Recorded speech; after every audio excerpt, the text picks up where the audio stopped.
आज के इस तज्जिए में हम एक ऐसा सफर शुरू करने वाले हैं जो हैरत अंगेज हद तक वसी है। जरा तसव्वुर करें, कदीम सहाइफ की धूल में अटी तहरीरों से लेकर आज के दौर के आसमान से बातें करते फलकबोस टावर्स तक का सफर। आज जिन जराए का हम जायजा ले रहे हैं वो दरअसल तारीख, अकीदे और इस कायनात के इंतहाई पुरअसरार राजों को एक ही लड़ी में पिरो देते हैं। ये एक ऐसी शानदार कहानी है जो वाकई जहन को झंझोड़ कर रख देती है। चलें सीधे असल बात पर आते हैं। बज़ाहिर ऐसा लगता है कि गारों से मिलने वाले कदीम तोमारों यानी स्क्रोल्स का जदीद शीशे और लोहे से बनी फलक बोझ इमारतों से क्या ताल्लुक हो सकता है। ये दोनों तो बिल्कुल अलग अदवार की चीज़ें हैं। लेकिन आज के माखिज़ मवाद की सबसे ख़ास बात यह है कि ये हज़ारों साल पुरानी पेशीन गोइयों को आज की जीती जागती हकीकत के साथ एक नाकाबिले यकीन कड़ी के ज़रिए जोड़ता है। आज के इस सफ़र में हम कुछ अहम पड़ाव डालेंगे। शुरुआत करेंगे कदीम किताबों में मौजूद पेशिन गोइयों से, फिर चलेंगे वादी बक्का की तरफ। इसके बाद रूमी सल्तनत की हैरत अंगेज वापसी का जायजा लेंगे। वहां से आसमानों के सफर और कायनाती मदार की बात होगी और आखिर में देखेंगे कि चरवाहे किस तरह आसमान छूती इमारतें बनाने लगे। ये बज़ाहिर मुख्तलिफ बिखरे हुए टुकड़े लगते हैं, लेकिन यकीन माने ये सब एक ही अजीम बयानिए का हिस्सा है। तो शुरुआत करते हैं अपनी पहली मंजिल से, कदीम किताबों में पेशिन गोइयां। इस पूरी कहानी का आगाज लगभग 70 साल पहले फलस्तीन के संगलाख पहाड़ों से होता है। वहां कुछ चरवाहों को एक गार से पुराने तोमार मिले। जब एक साइंसदान जॉन सी ट्रेवर ने दरियाफ्त होने वाले इन डेड सी स्क्रोल्स की कार्बन डेटिंग की तो नताइज वाकई होश उड़ा देने वाले थे। मालूम हुआ कि ये कागज कम से कम 2200 साल पुराना है और तस्दीक हुई कि ये तौरात के कदीम तरीन नुस्खों में से हैं, जिनमें पैगंबर यशाया की किताब भी शामिल है और उनके अंदर मुस्तकबिल के हवाले से कुछ बहुत ही हैरान कुन दावे मौजूद थे। यहाँ सबसे दिलचस्प नुक्ता यह है कि माखिज़ मवाद उन कदीम पेशनगोइयों का सीधा ताल्लुक जदीद जोग्राफिया से जोड़ता है। मिसाल के तौर पर बाबिल के बादशाह बख्ती नसर को शिकस्त देने वाले साइरस आज़म के बारे में इस्लामी स्कॉलर्स का मानना है कि वो दरअसल जुल्करनैन थे। लेकिन इससे भी ज़्यादा हैरान अंगेज बात केदार की नस्ल का कोहे सला पर खुशी मनाना है। ये कोई ख्याली पहाड़ नहीं है, बल्कि आज भी मदीना में मस्जिद नबवी से ठीक 500 मीटर के फासले पर मौजूद है। ज़राए बताते हैं कि एक आने वाले पैगंबर की इसी उम्मीद ने यहूदी कबाइल को खैबर और मदीना की तरफ हिजरत करने पर मजबूर किया था, जिसने बाद में मुसब बिन उमैर के जरिए वहां इस्लाम की आमद का रास्ता हमवार किया।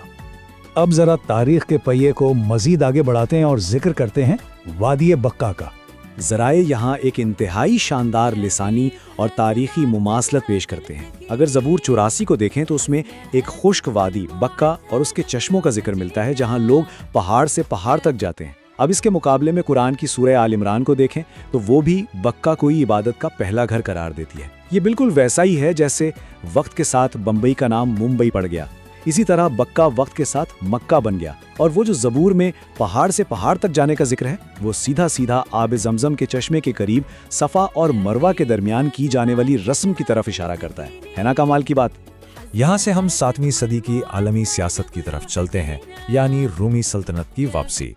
जरा इस दौर की दुनिया का तस्वर करें। रूमी और फारसी सल्तनतों के दरमियान एक ऐसी तबाहकुन जंग जारी थी जो बज़ाहिर दुनिया के खात्मे जैसी लग रही थी।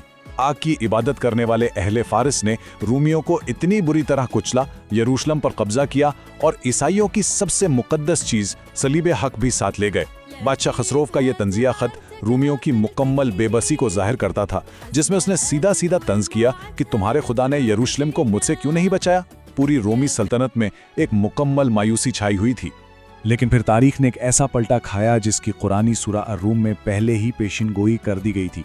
ऐन उस वक्त जब रूमी मुकम्मल तौर पर हार चुके थे, कुरान ने कहा कि चंद सालों में रूमी दोबारा जीत जाएंगे। हज़रत अबू बकर को इस पर इतना यकीन था कि इन्होंने 100 ऊँटों की शर्त तक लगा दी। और फिर वाकई 8 साल बाद रूमी बादशाह हेरकल ने एक अचानक हमला किया और 10 साल के अंदर रूमियों ने अपनी सल्तनत और मुक़द्दस सलीब वापस ले ली। हैरत की बात यह है कि यह बिल्कुल वही वक्त था जब मुसलमानों ने जंग बदर में फतह हासिल की और सुलह हुदैबिया का मुआहदा तय पाया।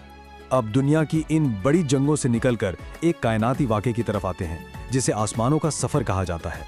जब ज़मीन पर सल्तनतें आपस में टकरा रही थीं, इसी दौरान पैगंबर इस्लाम की ज़िंदगी के कठिन तरीन दौर में एक ऐसा वाक़या पेश आया जिसे शब मेराज कहते हैं। माखिज़ के मुताबिक ये वो दौर था जब मुसलसल समाजी बॉयकॉट और प्यारों की वफ़ात के बायस शदीद गम का समा था। इस सफ़र के लिए जो सवारी इस्तेमाल हुई उसे बुराक कहते हैं।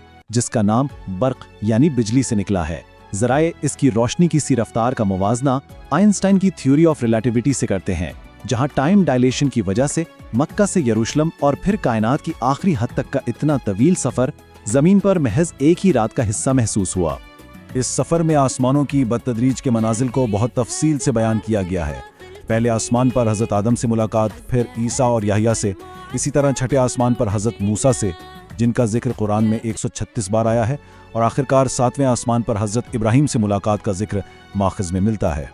ये सफ़र कायनात की उस आखिरी हद तक गया जिसे सिदरतुल मुंतहा कहा जाता है, और बैतुल मामूर तक, जहाँ रोज़ाना 70,000 फरिश्ते आते हैं और जो एक दफ़ा आ जाए उसकी दोबारा बारी नहीं आती। और इसी कायनाती बुलंदी पर एक इंतहाई अहम फैसला हुआ। शुरुआत में मुसलमानों के लिए रोज़ाना 50 नमाजें तजवीज़ की गईं, लेकिन हज़रत मूसा के इस मशवरे पर कि ये उम्मत के लिए बहुत बोझल हो जाएगा, एक गुफ्तो शुनीद का सिलसिला चला और आखिरकार ये तादाद कम होकर रोज़ाना 5 नमाज़ों पर मुकर्रर हुई। ज़राए बताते हैं कि यही 5 नमाजें वो बुनियाद बनी जिसने मुआशरे में एक ऐसा कमाल का नज़्म ज़ब्त पैदा किया जो बाद में अजीम रूमी और पारसी सल्तनतों के मुकाबले में कामयाबी की असल वजह बना। आसमानों से अब वापस तबे कवानीन की तरफ आते हैं और जिक्र करते हैं कायनाती मदार का। माखिज़ मवाद रूहानी तसव्वुरात को हमारी तबी कायनात के साथ इंतहाई खूबसूरती से जोड़ता है। जैसे तवाफ़ का तसव्वुर ले लें। तवाफ़ का मतलब है किसी मरकज़ी नुक्ते के गिर्द मुसलसल चक्कर लगाना, बिल्कुल वैसे जैसे काबा के गिर्द किया जाता है। कुरान की सूरह हज में बयान किया गया है कि कायनात की हर शय मुसलसल इबादत में मसरूफ़ है, और ये तवाफ़ इसी आफाकी इबादत की एक अमली शक्ल है। और जब हम जदीद साइंस को देखते हैं तो ये असूल बिल्कुल दुरुस्त साबित होता है। ज़रा सोचें, कदीम यूनान के एटम के तसव्वुर और 400 साल पहले की गैलीलियो की दरियाफ्त से लेकर आज तक हर चीज़ गर्दिश में है। एटम के मरकज़े के गिर्द इलेक्ट्रॉन्स घूम रहे हैं, सूरज के गिर्द सयारे घूम रहे हैं, और बड़ी बड़ी कहकशाएं ब्लैक होल्स के गिर्द मदार में घूम रही हैं। ये तमाम तबई दरियाफ्तें इस तसव्वुर के साथ 100% हमआहंग हैं कि पूरी कायनात मुसलसल हरकत में रहकर एक अजीम निज़ाम के तहत अपनी इबादत कर रही है। और अब इस दिलचस्प सफ़र के आखिरी हिस्से की तरफ चलते हैं, आसमान छूती इमारतें बनाते चरवाहे। अब इस पूरी दास्तान को जदीद दौर में लेकर आते हैं। पैगंबर इस्लाम की ज़िंदगी के आखिरी हिस्से में पेश आने वाली हदीस जिब्रील में एक इंतहाई गैर मुतवक्के और अजीब सी पेशन गोई की गई। वो ये कि नंगे पाँव गरीब और बद्दू चरवाहे एक वक्त ऐसा आएगा जब आपस में ऊंची और लंबी इमारतें बनाने का मुकाबला करेंगे। तारीख बताती है कि ये बद्दू इंतहाई गरीब और खाना बदोश लोग थे जिन्हें जदीदियत से सख्त नफरत थी। 19वीं सदी में उन्होंने उस्मानी खिलाफत की रेलवे लाइन तक की शदीद मुखालफत की थी। इस वक्त कोई ख्वाब में भी नहीं सोच सकता था कि ये लोग कभी ऐसी शानदार इमारतें बनाएंगे। लेकिन फिर 20वीं सदी में तेल की दरियाफ्त ने सब कुछ बदल कर रख दिया। शाह अब्दुल अजीज और बाद में शेख मोहम्मद बिन राशिद जैसे रहनुमाओं ने, जो इन्हीं बद्दू कबीलों की नस्ल से हैं, वाकई दुनिया की सबसे ऊंची इमारतों की एक ना रुकने वाली दौड़ शुरू कर दी। बुर्ज खलीफा और अब जद्दा टावर जैसे मंसूबों को ही देख लें। उन्होंने तो वो रिकॉर्ड भी तोड़ दिया जो एहराम मिस्र के पास पिछले 3800 सालों से था। 1000 साल से ज्यादा पुरानी पेशिन गोई का इस हद तक लफ्ज ब लफ्ज सच साबित होना हकीकत में रोंगटे खड़े कर देता है। और इसी मकाम पर आकर एक बहुत गहरा और सोचने वाला सवाल पैदा होता है। अगर 2200 साल पुराने तोमार और हमारे सरों के ऊपर मदार में घूमती कहकशाएं सब एक ही लाजवाल हकीकत की तरफ इशारा कर रही हैं, तो फिर इंसानियत अगली क्या चीज़ तामीर करने या दरियाफ्त करने वाली है? नंगे पांव फिरने वाले चरवाहों से लेकर बुर्ज खलीफा की बुलंदियों तक का ये सफ़र हमें यही सिखाता है कि कायनात और तारीख के ऐसे अनगिनत राज अभी बाकी हैं जो बस हमारे सामने आने का इंतज़ार कर रहे हैं।